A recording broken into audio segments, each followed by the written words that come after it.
Hi everyone, my name is Monique and welcome to Monique's Home.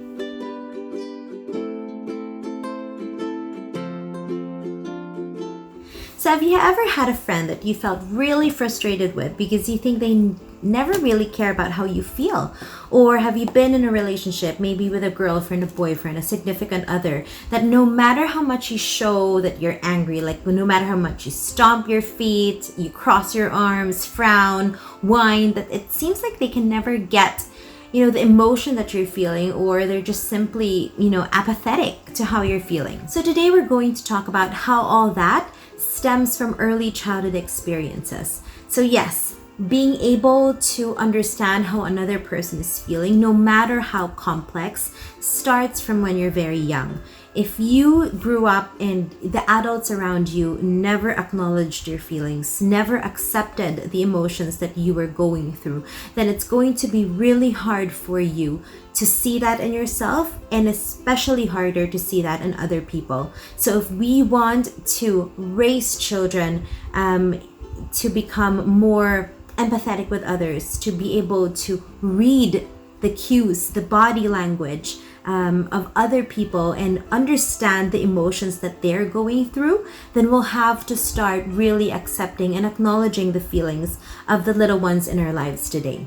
So what's important to note really is that self-regulation, or the ability to acknowledge, understand the feelings that we have, to do something about it, how do we express it, how do we regulate it, how do we control it, is something that's not innate. We are not born with that skill. Like many skills of children, skills that we've come to learn, it doesn't come naturally. It has to be, we have to be given the opportunities to practice it, and we have to have somebody to guide us through. So our role as parents, as early childhood educators, as caregivers, as adults in the little ones' lives is really important.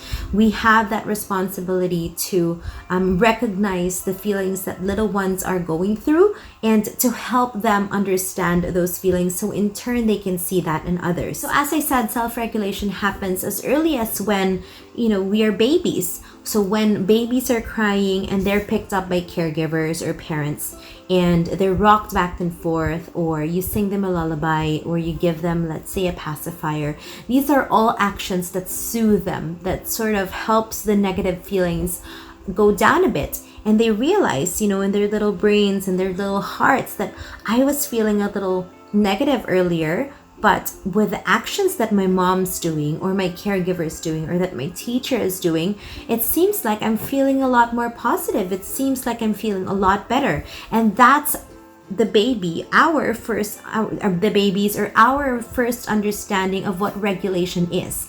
That by these actions, I'm feeling a lot better. And as our children get older and we get into that habit of helping them regulate their feelings, and they realize, in the beginning, it was my parent, it was my caregiver, my teacher who was helping me feel better.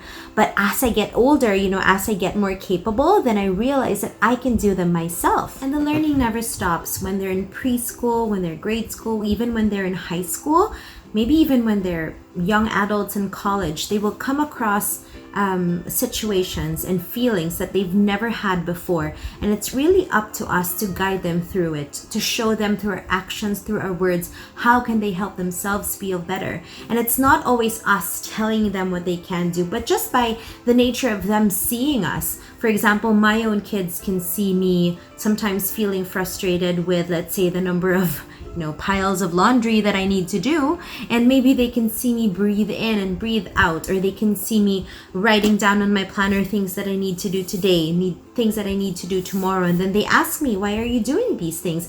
And I tell them about how it helps me avoid feeling frustrated with the many things that I need to do. And just like the title of this video, there are no bad feelings. All feelings teach us something. Again, we go back to what I said earlier in the video, that we want our children to be able to empathize with others. And the way for them to do that is for them to recognize the feelings in themselves as well, so that when they see it in others, then they're able to say, oh, that's frustration, or oh, that's sadness, and this is what I do when I'm sad. Maybe this is something that can help my friend too. I breathe in and breathe out when I'm frustrated. Maybe I can tell my friend, hey, would you like to breathe in and breathe out with me? And again, we learn so many things from our feelings. We learn about ourselves, we learn about others. So even more negative emotions, and I won't turn them as bad anymore because there are no bad feelings, but maybe the more negative emotions or the less positive ones also teach us so much about ourselves. Let's say sadness. When we feel sad, then we learn about what's valuable to us, what's important to us. If we feel a sense of loss, then we learn about not taking things for granted or giving importance to things that we probably didn't notice in the past. Or when we feel anger, what do we learn when we feel anger? Our children, us, we learn our boundaries. We learn that, these words hurt my feelings. This is crossing my boundary when somebody touches me on my shoulder or pulls my hair. That's not something that makes me feel good. Then we learn about what we want and what we don't want. Feeling envy. I always talk to my kids about feeling jealous or envy because of the expression, being green with envy. So it's a feeling that sort of fills you up. But really, there are things that you learn about yourself when you feel envy. So we should, let ourselves feel that, let our children feel that, and not say it's not okay to feel envy. You shouldn't be envious of somebody else. You shouldn't want what others have. But really use that feeling to learn about what you want. And when you know what you want, then you can devise a plan to get to that goal. So again, it's about taking those feelings, using that to learn more about yourself, and then using that to push yourselves towards something more positive. So really, there are no bad feelings. What's unfortunate is if we as adults in children's lives, as parents, as teachers, as caregivers, if we do not acknowledge the feelings that children have, if we do not accept that they can have strong feelings too, and if we do not do our part in guiding them to navigate themselves around these feelings. Thank you so much for joining me today. Please consider liking, sharing, and subscribing to Monique's Home, and I will see you next time. Remember to make every day your own version of extraordinary.